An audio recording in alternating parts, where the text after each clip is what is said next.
सात तेरे, सात जन्मों का वादा और एक पल में सब खून से लथपथ।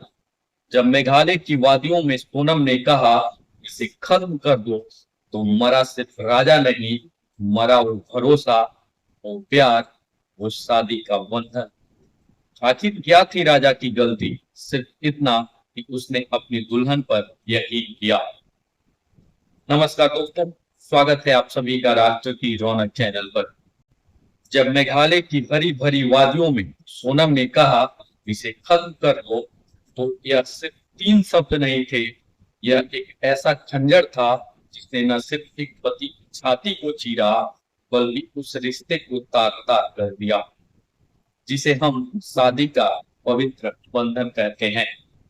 यह सिर्फ राजा रघुवंशी की हत्या नहीं थी, यह उस विश्वास का कत्ल था जो सात फेरों की कस्में लेते वक्त बनता है। यह उस भरोसे की चिता थी जो दुल्हा दुल्हन एक दूसरे से सुख दुख में साथ निभाने का वादा करते हैं। जब सोनम की आवाज जंगल में गूंजी, तो वहां न सिर्फ एक इंसान की सांसें थमी, बल्कि वह प्यार, वह शादी, वह सपना भी मर गया जो राजा ने अपनी दुल्हन के साथ देखा था। यह त्रासदी सिर्फ एक हत्या की नहीं, बल्कि उस आस्था की है जो मेहंदी रचे हाथों, मांग के सिंदूर और दूल्हे की आंखों में भविष्य की चमक में बसती है। लेकिन उस दिन मेघालय की वादियों में सब कुछ खून से लथपथ हो गया था। राजा की मौत किसी बाहरी दुश्मन के हाथों नहीं हुई, उसे मारा उसी ने जिसके लिए उसने अपनी दुनिया सजाई थी। यह विश्वासघात सिर्फ राजा के दिल पर नहीं था, बल्कि हर उस इंसान के चेहरे पर तमाचा है जो शादी को प्यार का प्रतीक मानता है। शायद राजा की आत्मा आज भी यही पूछ रही थी, सोनम, तुमने ऐसा क्यों किया? मैंने तो तुम्हारे साथ सात जन्मों का वादा किया था, तुमने मुझे मारने का हुक्म कैसे दे दिया?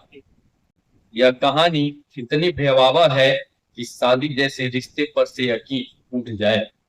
मेघालय पुलिस ने इसे ऑपरेशन हनीमून नाम दिया, और जब इस साजिश का पर्दा हटा, तो दुनिया के सामने एक सवाल खड़ा हो गया।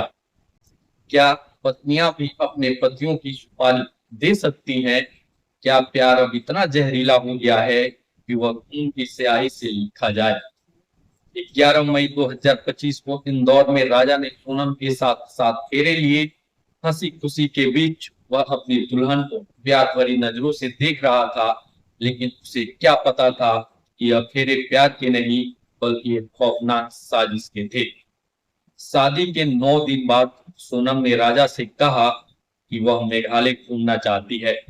कामाख्या मंदिर, शिलोंग की वादियां, हनीमून की रंगीन तस्वीरें, यह सब सुनकर राजा मान गया। उसने अपनी माँ से बात की, लेकिन पत्नी की जिद के आगे वह गया। 20 मई को सोनम ने फ्लाइट के टिकट बुक किए, लेकिन यह सिर्फ एक तरफा सफर था। उसी दौरान उसने अपने प्रेमी राज कुशवाहा और 3 अन्य साथियों, आकाश, आनंद और विशाल के लिए ट्रेन टिकट कटवाए। यह सारी योजना इतनी सुनियोजित थी कि राजा को भनक तक नहीं लगी। सोनम का प्रेमी राज उसके पिता की कंपनी में काम करता था। वो ऑफिस में 2-3 साल से काम कर रहा था। शादी से पहले ही सोनम ने 2 सिम खरीदे, एक राज को दिया, दूसरा अपने पास रखा। योजना थी राजा के साथ फ्लाइट से मेघालय जाएंगी और राज वह उसके साथ ही ट्रेन से आएंगे। लेकिन राज ने आखिरी वक्त पर ट्रेन छोड़ दी और अपना सिम विशाल को दे दिया। सोनम ने विशाल से बात की और योजना आगे बढ़ी। 22 मई को राजा और सोनम शिलोंग पहुंचे। वहां की हरियाली में घूमना, ट्रैकिंग करना और स्कूटर पर मस्ती, सब कुछ हनीमून जैसा था। लेकिन 23 मई की सुबह सोनम ने अपनी सास को फोन किया और उसने कहा, जंगल में खाना नहीं मिल रहा है, रास्ते मुश्किल हैं, राजा जिद कर रहा है। फिर फोन बंद हो गया। यह सिर्फ एक कॉल नहीं, बल्कि हत्या का संकेत था। पुलिस के अनुसार सोनम ने अपने प्रेमी और साथियों के साथ मिलकर राजा की हत्या की। जंगल में जहां कोई सीसीटीवी नहीं था, उन्होंने राजा पर हमला किया, सिर पर गहरे घाव, गहने गायब और पास में सोनम की जैकेट। यह सब लूटपाट का नाटक था। हत्या से पहले सोनम ने अपने प्रेमी से कहा था, पापा की जिद थी इसलिए शादी की, लेकिन मैं राजा को रास्ते से हटा दूंगी। वायरल स्क्रीनशॉट में वह लिखती है, वह मेरे करीब आता है, मुझे घुटन होती है। सवाल यह है, अगर उसे शादी नहीं चाहिए थी तो उसने हत्या क्यों चुनी? वह तलाक ले सकती थी, मना कर सकती थी, लेकिन उसने राजा की जिंदगी छीन ली। हत्या के बाद सोनम 25 किलोमीटर तक अपने पति के कातिलों के साथ घूमती रही। उसने उन्हें नगद पैसे दिए और कहा, बाकी पैसे बाद में दूंगी, मुझसे संपर्क मत करना। फिर वह गुवाहाटी से उत्तर प्रदेश पहुंच गई। उसे लगा कि वह अपने गुनाह को बातों में छिपा लेगी, लेकिन खून की गंध हवा को भारी कर देती है।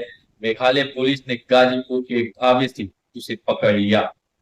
पूछताछ में उसने कबूल किया कि हत्या उसने करवाई। पुलिस ने हर सीसीटीवी फुटेज, हर मोबाइल टावर को खंगाला और सच्चाई सामने लाई। लेकिन सवाल वही है, राजा का कसूर क्या था?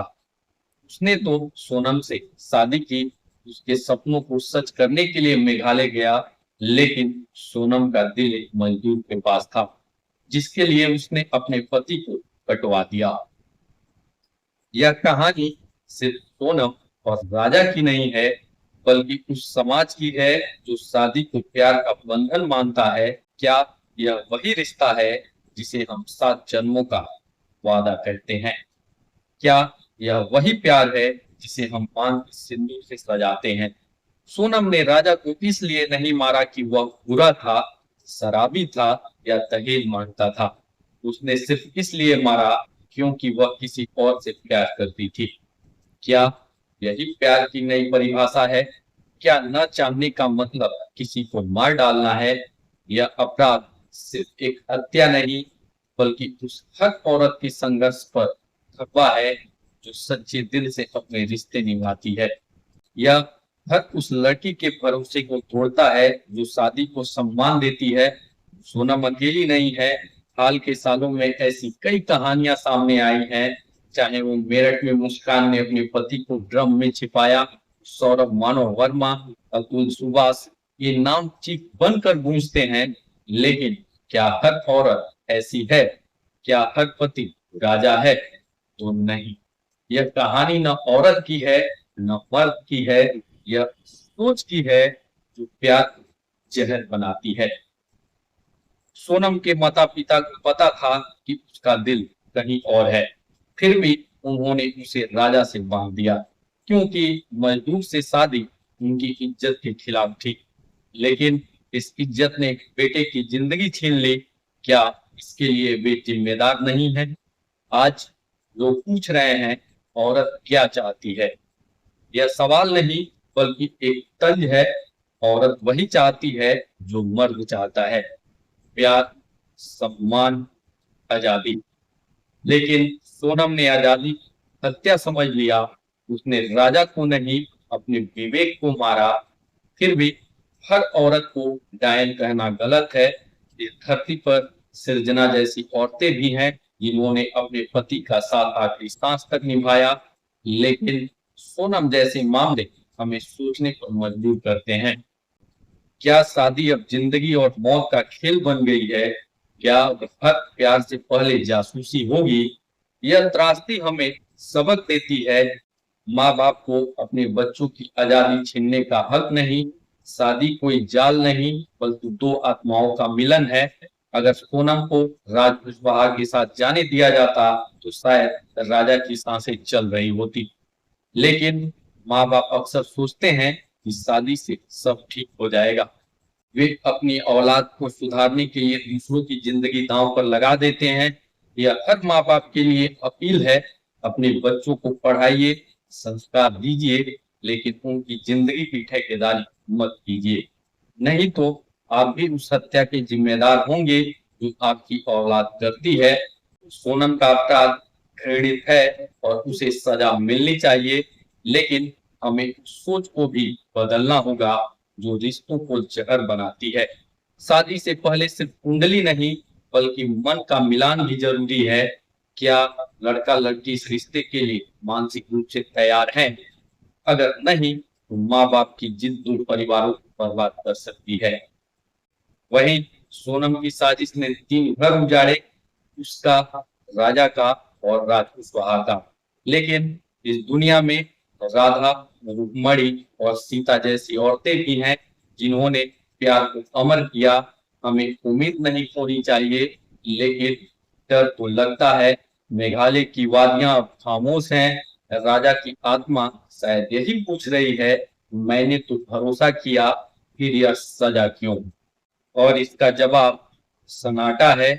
हमें इस सन्नाटे को तोड़ना होगा। शादी को प्यार का बंधन बनाए, न कि साजिश का जाल। बच्चों को उनकी पसंद की आजादी दें, नहीं तो न जाने कितने सजा खून से लथपथ कफन में लौटेंगे। सवाल आपसे है, क्या हम प्यार पर फिर से भरोसा कर पाएंगे या शादी अब डर का सबब बन जाएगी? मेघालय की खामोश वादियों में आज भी राजा की आत्मा के सवाल गूंज रही हैं। मेरा कसूर क्या था? शादी जो प्यार का बंधन था, अब साजिश का जाल क्यों बन रही है? सोनम जैसे अपराध हमें चेतावनी देते हैं, प्यार को मौका दो, लेकिन भरोसे को जांचो। माँ बाप की जिद, समाज की सोच और रिश्तों का जहर अब और जिंदगियां न छीने। आइए इस सन्नाटे को तोड़ें।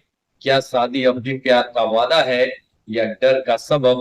अपनी राय कमेंट्स में जरूर बताएं। इस कहानी को शेयर करें और ऐसी सच्चाइयों को सामने लाने के लिए चैनल रात की रौनक को सब्सक्राइब करना ना भूलें, क्योंकि सच को आवाज देना हम सबकी जिम्मेदारी है। फिलहाल के लिए इस वीडियो में इतना ही। मिलते हैं अगले वीडियो में, तब तक के लिए धन्यवाद। जय हिंद, जय भारत।